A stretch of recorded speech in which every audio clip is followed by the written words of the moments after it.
2024નું લોકસભાનું election આવી ગયું છે. તારીખો પણ જાહેર થઈ ગઈ છે. ગુજરાતની 26 બેઠકો છે, એમાંથી બનાસકાંઠાની સીટ હોટ સીટ બની રહી છે. ભારતીય જનતા પાર્ટીએ રેખાબેન ચૌધરીને ઉતાર્યા છે, તો એમની સામે કોંગ્રેસ પાર્ટીએ ઠાકોર સમાજમાંથી આવતા કદ્દાવર મહિલા નેતા ગેનીબેન ઠાકોરને ઉતાર્યા છે. ગેનીબેન ઠાકોરને જાયન્ટ કિલર માનવામાં આવે છે. ગઈ ટર્મમાં એમણે વાહ વિધાનસભાની બેઠકમાંથી હાલના વિધાનસભાના અધ્યક્ષ શંકર ચૌધરીને હરાવ્યા હતા. ત્યારે આ વખતે બનાસકાંઠાની બેઠક પર પોતે ચૂંટણી લડી રહ્યા છે અને ચૂંટણીના પ્રચાર દરમિયાન પોતાના સાસરીએ કોતરવાડા ગામમાં ગયા તો એમણે પોતાના સાસરીઓના માનમાં ઘૂમટો તાણીને ભાષણ આપ્યું. એક મહિલા જે સાંસદીની ચૂંટણી લડી રહ્યા છે, એક સક્ષમતા પણ બતાવે છે પોતાની ચૂંટણી લડીને, અને એની સાથે પોતાની સંસ્કૃતિ અને પોતાની લોકલાજનું પણ એ મહત્વ ધરાવે છે એવું દેખાડવા એમણે કોતરવાડામાં ઘૂમટો તાણીને ભાષણ આપ્યું. ભાઈ શ્રી પ્રધાનભાઈ, ભાઈ શ્રી ઈશ્વરભાઈ, બાવાજી, તુલસીભાઈ, સમગ્ર કોતરવાડા ગામના આમંત્રણને માન આપી વધારેલા 18 આલમના મારા સર્વ વડીલો, યુવાન ભાઈઓ અને બહેનો, મારી અગાઉ તમામ આગેવાનોએ વાત કરી છે. એ વાતમાં આગળ ધપાવતા આપ સૌને હું વિનંતી કરવા માટે આવી છું કે મારા જાહેર જીવનના 28 વર્ષમાં તાલુકા પંચાયતના પ્રમુખથી કરીને આજે આ લોકસભાની ચૂંટણી 2024ની આપ સૌના આશીર્વાદથી લડી રહી છું. ત્યારે ભાઈ શ્રી બળદેવજીએ ખૂબ સારી વાત કરી કે આ ટિકિટ એ કોઈ ગેનીબેન ઠાકોરને આપી નથી. આ ટિકિટ બનાસકાંઠાની 18 આલમ અને ખાસ કરીને બનાસકાંઠા જિલ્લામાં ઠાકોર સમાજ મોટો હોવાથી આજ સુધી આ સમાજને કોઈ પક્ષે ટિકિટ નથી આપી અને કોંગ્રેસ પાર્ટી એની શરૂઆત કરી. 18 આલમ અને ઠાકોર સમાજના ભરોસે કોંગ્રેસ પાર્ટીએ પસંદગીનો કળશ ઢોળ્યો છે. આપ સૌ વડીલો અહીંયા મોટી સંખ્યામાં આવ્યા છો. ત્યારે આ ચૂંટણીમાં બનાસકાંઠાના 21 લાખ મતદારો છે અને નડાબેડથી કરીને અંબાજી સુધીનો વિસ્તાર છે. સામે મશીનરી છે, પૈસા છે, પોલીસ છે, સમાજ સંગઠિત છે, સમાજ રાજકીય રીતે અગ્રેસિવ છે, એ બધું છે.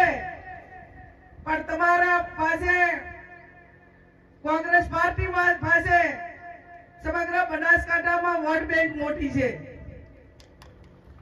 અને વોટ બેંક મોટી હોવાથી એ સરકારનો દુરુપયોગ કે સત્તાનો પોલીસનો દુરુપયોગ કરે. હું પોલીસને વહીવટી તંત્રને અનેક વખત કીધું છે અને આ ચૂંટણીની શરૂઆતમાં જાહેરનામું આજે પડ્યું છે ત્યારે કહું છું કે પોલીસનું કામ કાયદો અને વ્યવસ્થા જાળવવાનું ને તટસ્થ ચૂંટણી કરાવવાનું છે, નહીં કે કોઈને પોલીસ સ્ટેશનમાં બોલાવીને ધમકાવા કે ખોટા કેસો કરવા કે આવનાર સમયમાં જોઈ લેશું એવી ધમકી આપવાનું કામ એ પોલીસનું કે વહીવટી તંત્રનું નથી. અને એમને આપણા માધ્યમથી કહેવા માંગુ છું કે સરકારો કાયમ એક રહેવાની નથી, સરકારો બદલાવાની છે અને બદલાવાની છે ત્યારે પોતપોતે વિભાગ એ વિભાગનું કામ કરે એવી હું એમની પાસે લોકશાહી ઢબે અપેક્ષા રાખું છું. આપ સૌ અહીંયા આજે અમારા મહેમાન બન્યા છો.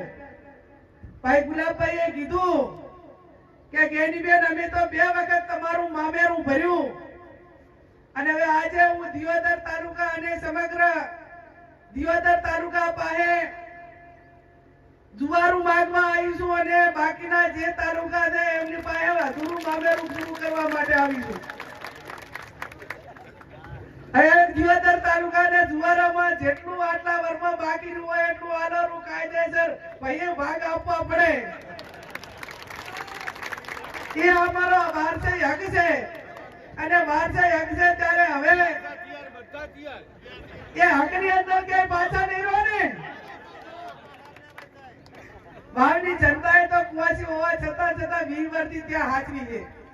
હવે બધાની જવાબદારી તમારી છે અને તમારી છે. ત્યારે રાજકારણની જગ્યાએ મને આ બળદેવીએ જે કીધું એ શબ્દોથી મારી જવાબદારી ઘણી વધી જાય છે કે તમે બનાસકાંઠા જિલ્લો શિક્ષણ રીતે ને ભલે પછાત હોય, ઠાકોર સમાજ શિક્ષણમાં કે ધંધા રોજગારમાં ભલે પછાત હોય, અહીંના કોંગ્રેસ આગેવાનો એ ભલે સત્તાના ઉલા માટે કરીને પેલું હોય, મારા બીકે ગઢવી સાહેબ હોય, હરિસિંહ ચાવડા હોય કે અન્ય અમારા જે ધોરણધર આગેવાનો કહેવાય માધવસિંહ સોલંકીથી કરીને બધાય કે એક એવી દીકરીને 28 વર્ષમાં તૈયાર કરી છે કે એ દીકરીએ બનાસકાંઠા જિલ્લાનું ગૌરવ વધાર્યું છે અને ઠાકોર સમાજને કોલર ઊંચો કરીને એને એ સ્થિતિનું નિર્માણ કર્યું છે. મને ઘણી વખત બળદેવજીના બધાય કે ખરેખર આ ગેનીબેને અમને ગૌરવ અપાયું છે કે આટલા 25 વર્ષમાં રાજકારણમાં હોવા છતાં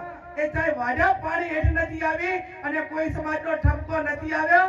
ત્યારે સાહેબ હું તમને ખાતરી આપું છું, વાવડી મંડળને અને સમાજના આગેવાનોને પણ ખાતરી આપું છું કે તમારી બેન દીકરી, તમારી વહુવર, ચાહે કોઈ પણ પરિસ્થિતિનું નિર્માણ થાય, ઘણા બધા પૈસા માટે અને સત્તાઓ માટે અને ના રાજીનામા આપવાના હોય, જેની પરિસ્થિતિઓ સારી હોય છતાં પણ કોઈક ને કોઈ કારણોસર ધારાસભ્યોમાંથી મને ચૂંટાણા પછી 17 જેટલા ધારાસભ્યોએ રાજીનામું આપ્યું અને એ ટાઈમે પણ મેં કીધું હતું કે જ્યારે હું આ વિધાનસભાની ચૂંટણી લડતી હતી, મારો રાગા નેડાનો ઠાકોર સમાજ એ કોલસા પાડીને બીજેથી મતદારો લાવતા હતા અને એ ટાઈમે એમને મને કીધું હતું કે અમારી બેન માટે અમે કાળી મજૂરી કરશું પણ આ ચૂંટણી જીતાડશું અને એવા લોહીના પરસેવાના પૈસે હું ચૂંટણી જીતી હોઉં ને ત્યારે મને એમનો વેપાર કરવાનો કોઈ અધિકાર નથી અને જો વેપાર કરું તો કુદરત મારું હાથ ભેડીએ પણ સારું ન કરે. અને જ્યારે મારી જવાબદારી છે કે જે પાર્ટીમાં કે જે સમાજે કે જે મતદારોએ મોટી કરી હોય એમને મોટા કરવાની જવાબદારી મારી છે.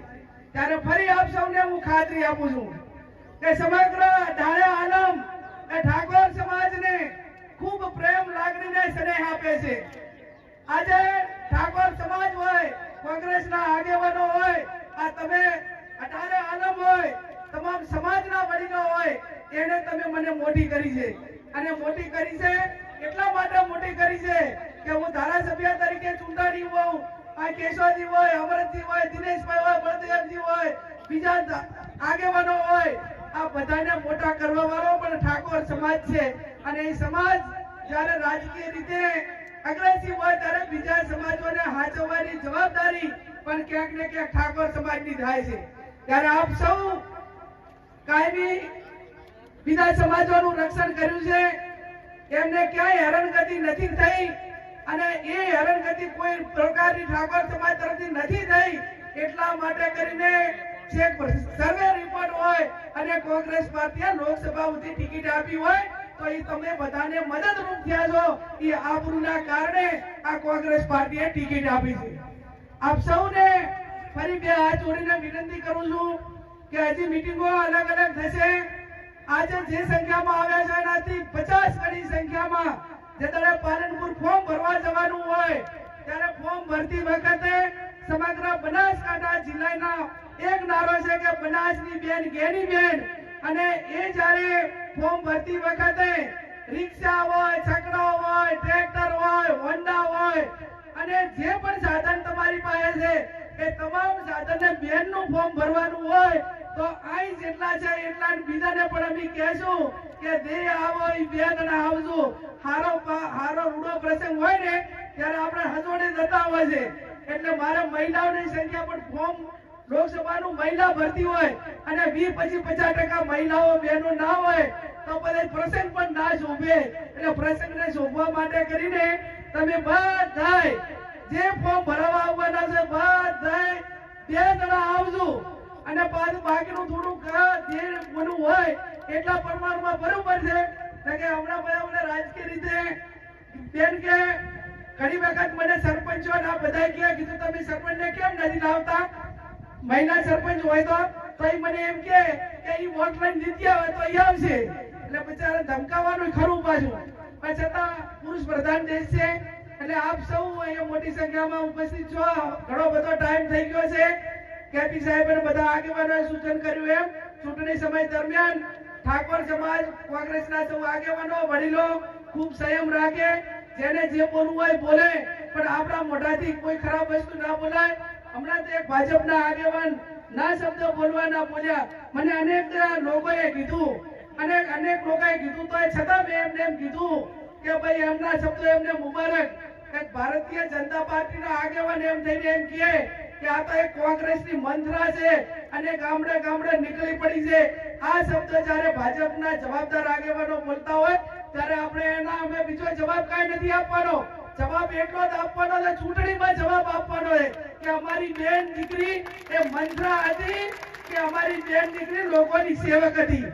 અને એ જવાબ જ્યારે તમારે બધાએ સાથે મળીને આપવાનો છે ત્યારે વિશેષ ના કહેતા આપ સૌ ઘરના પૈસે 1 રૂપિયો કોઈને ફોન પણ કર્યો નથી. માત્ર પોતપોતાના સાધન લઈ અને આયા છો. આ લોકસભાની ચૂંટણી છે, મારા કને કાંઈ નથી, તમે દુવારું હાલો એટલું જ છે, જે હાલો એટલું. અને પોતપોતાના દુવારા દિયોદર તાલુકો દુવારામાં પોતપોતાના ગામનો ખર્ચો ઉપાડીને જે હોય એટલો, અને બાકીના જે તાલુકા છે એ અધૂરું મામેરું હતું એ પૂરું કરે. આટલો જ શબ્દ સાથે આપ સૌ મોટી સંખ્યામાં આવી અને અમને બધાને મનોબળ પૂરું પાડ્યું. ઠાકોર સાહેબનો, બધા આગેવાનોનો ખૂબ ખૂબ હૃદયપૂર્વક આભાર માનું છું. અને હવે પછી જ્યારે જિલ્લા પંચાયતની સીટ વાઇઝ મીટિંગ થાય એ ટાઈમે પણ આપ સૌને કહેવડાવશું. આપ બધાનો ખૂબ ખૂબ હૃદયપૂર્વક આભાર.